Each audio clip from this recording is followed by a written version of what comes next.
बहुत सारी, मुझे झुकना नहीं पड़ता, मुझे गमले उठाने नहीं पड़ते हैं, वरना अगर मैं 16-16, 18-18 इंच के रोज गमले हिला के इधर से उधर करूं हाँ। तो बैक में मेरा बहुत दर्द हो जाना है। ठीक तो है। ये उसी चक्कर में मेरे हस्बैंड ने मुझे लाके दिए थे कि उनको उठाने के बजाय बस आप पैर से ही इधर से उधर कर सकते हैं। और वैसे भी कहते हैं कि आपको कभी भी डायरेक्ट गर्मियों में क्या होता है, बहुत ज़्यादा हीट जनरेट होती है छत में, और अगर आप डायरेक्ट गमले रखते हैं तो सारी की सारी हीट जो है वो हमारे पौधों पे जाती है। पर इसमें आप देख सकते हैं फर्श से सारे गमले 1 इंच ऊपर हैं, तो जो भी नीचे हीट हमारी छत से जनरेट होती है गर्मियों में वो गमलों को नुकसान नहीं पहुंचाती। ये तो वही वाली बात होगी कि आपके गमले ना आपकी उंगली के इशारे पर नाच रहे हैं, मुझे ऐसा लग रहा है। जब भी मेरे हस्बैंड बाहर से आते हैं तो मैं उनसे कुछ नहीं मंगाती हूँ, सिर्फ यही कहती हूँ मेरे गमलों के लिए स्टैंड लेकर आना। मैम ये सारा इतना हौच पौच जैसा क्यों कर रखा है? अरे इसको तो मैं अभी चुटकी में ठीक कर देती हूँ, ये लीजिए।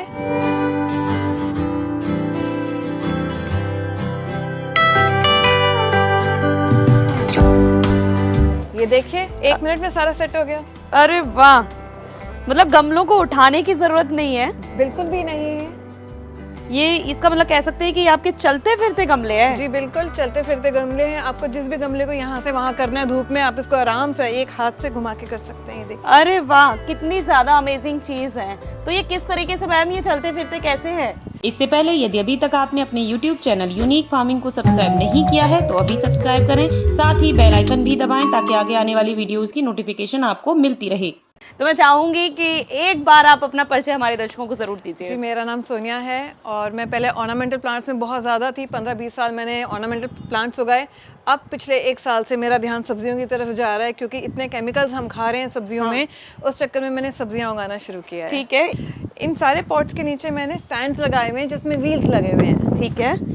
और ये व्हील्स इतने स्मूथ है, आप कहीं भी इनको कर सकते हैं। कितना भी बड़ा गमला ये हैंडल कर सकते हैं? जी बिल्कुल, ये 16 इंच का गमला और आप देखिए पूरी ऊपर तक मिट्टी भरी हुई है सारे गमलों में, और ये मेरे पैर से भी हिल जाते हैं। ठीक है। तो ये आपकी हेल्प सिर्फ इस तरीके से मूव करने में कर रहे हैं या बहुत सारी चीजों में हेल्प हो रही है? बहुत सारी, मुझे झुकना नहीं पड़ता, मुझे गमले उठाने नहीं पड़ते हैं, वरना अगर मैं 16-16, 18-18 इंच के रोज गमले हिला के इधर से उधर करूं हाँ। तो बैक में मेरा बहुत दर्द हो जाना है। ठीक तो है। ये उसी चक्कर में मेरे हस्बैंड ने मुझे लाके दिए थे कि उनको उठाने के बजाय बस आप पैर से ही इधर से उधर कर सकते हैं। अरे ये तो बहुत ज्यादा अमेजिंग चीज है, और मुझे ऐसा लग रहा है कि सफाई करना बहुत ज्यादा इजी होगा ना? बहुत आसान है। जब मेरी आंटी सुबह सफाई करने आती हूँ, सारे गमले इधर करती हैं, इधर सफाई करती हैं और फिर वापस लगा देती हैं। अरे वाह, तभी तो कह सकते हैं ना कि आपकी छत जो जितनी क्लीन दिख रही है ना, मुझे लग रहा है कि ये सभी इसी का परिणाम है। जी बिल्कुल। तो कितना टाइम हो गया मैम आपको ये सारे पॉट्स इस तरीके से स्टैंड के ऊपर रखे कम हुए? से कम 1 साल हो गया, और जब भी मेरे हस्बैंड बाहर से आते हैं तो मैं उनसे कुछ नहीं मंगाती हूँ, सिर्फ यही कहती हूँ मेरे गमलों के लिए स्टैंड लेकर आना। ठीक है। तो ये आपने खरीदे है बेसिकली, हाँ है ना? जी बिल्कुल। सो इन स्टैंड को लगाने से आप देखिए मेरी छत बिल्कुल साफ है, कहीं आपको कहीं मिट्टी नहीं मिलेगी, कोई सूखा पत्ता नहीं मिलेगा। इनको साफ करना बहुत बहुत आसान है। और वैसे भी कहते हैं कि आपको कभी भी डायरेक्ट गर्मियों में क्या होता है, बहुत ज़्यादा हीट जनरेट होती है छत में, और अगर आप डायरेक्ट गमले रखते हैं तो सारी की सारी हीट जो है वो हमारे पौधों पे जाती है। पर इसमें आप देख सकते हैं सारे के सारे गमले जो हैं वो 1 इंच, हमारे फर्श से सारे गमले 1 इंच ऊपर हैं, तो जो भी नीचे हीट हमारी छत से जनरेट होती है गर्मियों में वो गमलों को नुकसान नहीं पहुंचाती। ये तो वही वाली बात होगी कि आपके गमले ना आपकी उंगली के इशारे पर नाच रहे हैं, मुझे ऐसा लग रहा है।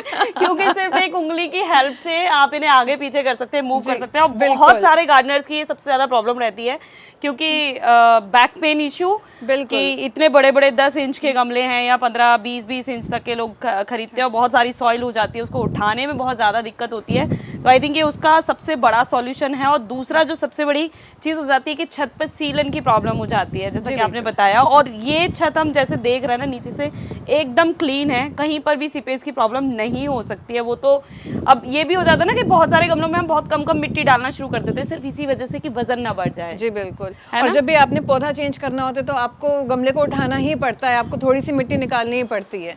और सबसे ज्यादा प्रॉब्लम तब आती है जब सर्दियों में पौधों को धूप नहीं मिलती है। हाँ। फिर आप एक एक गमला उठा के उसको धूप की तरफ लेकर जाते हैं। अब इसको आपने कुछ नहीं करना, आप अपने हाथ से या अपने पैर से जहां धूप है आप इसको खींच के लेके जा सकते हैं।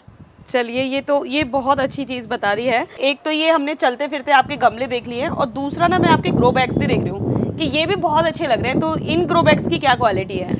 ये ग्रो बैग्स बहुत बहुत अच्छे हैं। मैंने जब गार्डनिंग शुरू करी, जो मैंने सबसे पहला चैलेंज फेस किया कि गमले कैसे लेने हैं, तो मुझे लगा 10 इंच 12 इंच 16 इंच 18 सब तरह के हमें गमले चाहिए, और मैंने बहुत बड़े बड़े ग्रो बैग्स भी खरीदे। लेकिन ग्रो बैग्स में क्या होता है, जब उनमें बारिशों के दिनों में वो ग्रो बैग्स फैल जाते हैं, जैसे ही बारिश का पानी ज़्यादा आता है हमारे ग्रो बैग्स फैल जाते हैं, और फैलने की वजह से क्या होता है, मिट्टी और कम हो जाती है उसके अंदर। पर आप ये देखिए, इसका साइज़ बिल्कुल एज इट इज़ है, ये कहीं से नहीं फैला, जो इसका साइज़ है वही साइज़ है। कि अगर मैं इसको कंपेयर करूँ प्लास्टिक के गमलों से, प्लास्टिक के गमले गर्मियों में बहुत ज़्यादा हीट ट्रैप हो जाती है उनके अंदर, और हमारे पौधों को नुकसान होता है। जबकि जियो फैब्रिक के गमले हैं, उनमें बहुत ज़्यादा हीट ट्रैप नहीं होती है।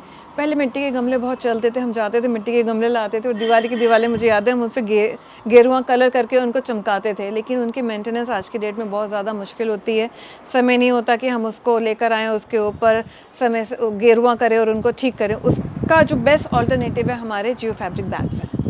ठीक है, ठीक है। तो ये बहुत अच्छी चीज़ें हमने यहाँ पर देख ली। एक जियो फैब्रिक बैग देख लिया, दूसरा इनके चलते फिरते गमले देख लिए। अब एक बार आपके गार्डन के बारे में ज़रूर पूछ लेते हैं कि क्या क्या सब्जियाँ आप इस छत पर उगा लेती हैं। इस साल मैंने मूली, गाजर, टमाटर, गोभी, चुकंदर, साग, मेरे को 6-8 महीने हो गए मैंने धनिया नहीं खरीदा, मैंने पालक नहीं खरीदी, मैंने पूरे सीज़न में मेथी नहीं खरीदी अरे है। वाह, गजब गजब, बहुत बेहतरीन। तो अब ये सर्दियाँ तो जाने को हो गई, गर्मियाँ आने को हैं। जैसा कि आपने दिखाया अभी कि सीडलिंग आपने लगाना शुरू कर दिया है, तो कौन कौन सी सब्जियाँ यहाँ गर्मियों में देखने को मिलेंगी?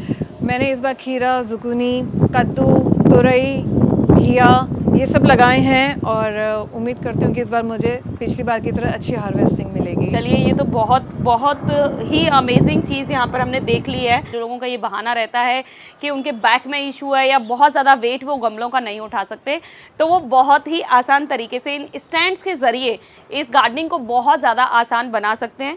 ये आप देख सकते हैं कि इस एक स्टैंड है, ये लोहे का ही बना हुआ है, और उसके नीचे ये कुछ 4 पहिए लगे हुए हैं, और जिनके ऊपर आप आसानी से भारी गमला ये रख सकते हैं। तो सोनिया जी ने तो ये बाहर से भी कई बार ये परचेज किए हैं। तो आप इस तरीके के स्टैंड ऑनलाइन मंगवा भी सकते हैं और कस्टमाइज भी करा सकते हैं। जैसा कि आप देख सकते हैं कि ऐसा कुछ इसके अंदर ज़्यादा है नहीं, और हमारा जो चलता फिरता गार्डन आपने हमारे चैनल पर देखा है, चांदनी गौतम जी ने भी बहुत बड़े बड़े स्टैंड इसी तरीके से कस्टमाइज कराए थे। तो ये गार्डनिंग को बहुत ज़्यादा आसान कर देते हैं।